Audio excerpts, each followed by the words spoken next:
Well, it's kind of funny because sometimes people have labeled me as the America's greatest purveyor of doom porn. So it's difficult to remain too cheery, but a couple of things. Number one, we are going through a period of extreme change. And yes, that means a lot of dislocation and destruction. But this isn't the end of the human condition. This isn't the end of America or Australia, maybe the end of China.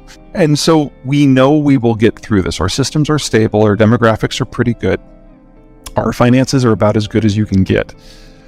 We will get through this. And in the case of the United States, if we're really losing access to materials processing and manufacturing out of both China and Germany at more or less the same time, that means here in North America, we need to double the size of the industrial plant. And yes, that means inflation will be high for a good long time.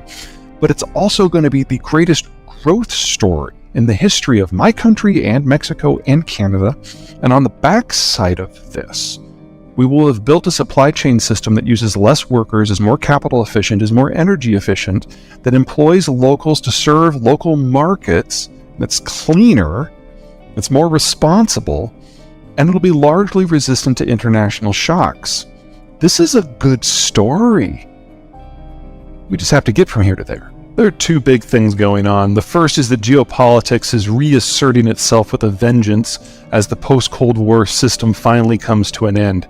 The Americans created the globalized network in order to bribe up an alliance to fight the Soviets, and we've been losing interest in it ever since. And without the networks that support global trade, we don't have global trade. Now, for the Americans, this can be done. We're not a trading country outside of our NAFTA partners.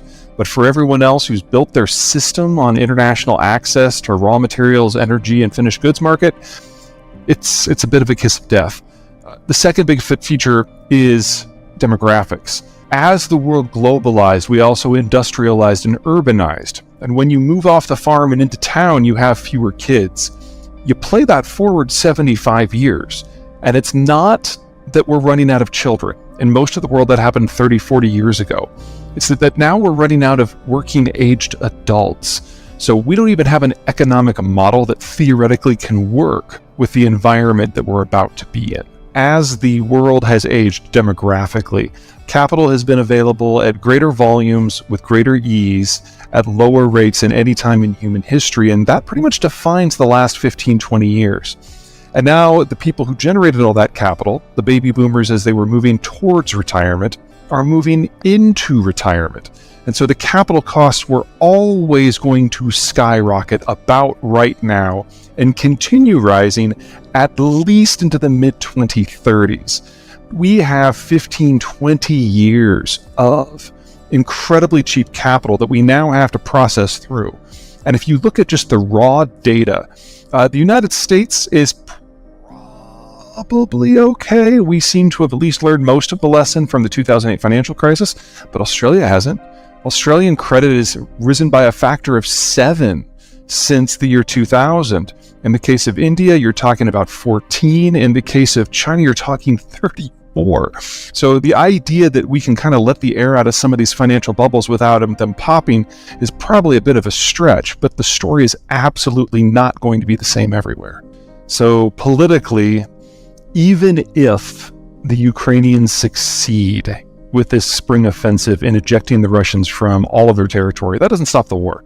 From the Russian point of view, the war will not end until such time as they have an external crustal defense again, and that's not in Ukraine, that's in Poland and Romania.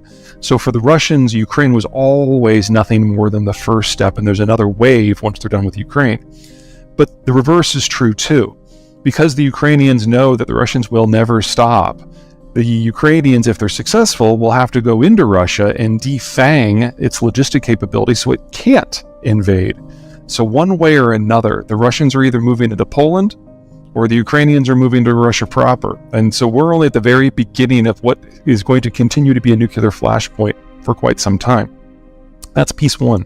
Piece two, without foreign tech and especially foreign workers in the Russian system, their demographic and economic collapse over the last 30 years means that they're having problems maintaining the basic infrastructure that produces a lot of the commodities that the world depends upon. Now, we've all heard the stories of oil, natural gas, and wheat, and I don't mean to suggest none of those are important. They're all important. But the one I'm most concerned about is the variety of fertilizers that the Russian space produces for export. Because Russia plus Belarus collectively, they are the world's top supplier of fertilizer as a group. And without them, we cannot support a planet with 8 billion people. Remember that from roughly 2020 until mid-2021, we were having significant whiplashes in demand globally. Every time we got a new variant, every time we got a new vaccine policy, every time something changed, what we consumed, the patterns shifted.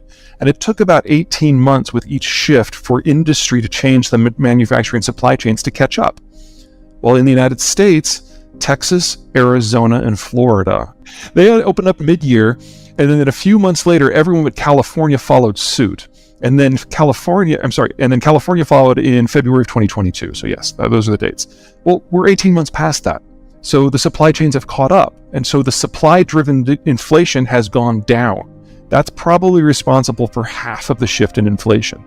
The half that hasn't gone away, that's ultimately rooted in labor. Because remember, the baby boomers, the largest generation we've ever had, the largest worker class we've ever had, is now half retired. So the Federal Reserve is using the tool that it has for the problem it understands, but there's a big lag because the sort of demand that is being crunched here is not what has actually driven inflation to this point. If we're going to solve the inflation problem in the long run, we have to fix the supply system. That means training up workers to be more productive. That means a degree of automation, but we have to do that in an environment with more expensive capital, not just because of the Fed, but because of what's going on with the baby boomer retirement. And that's before you consider in disruptions that might happen in places like Germany because of the war, or China because of its demographic collapse. So we've got a lot of headwinds coming that hit the core of what supply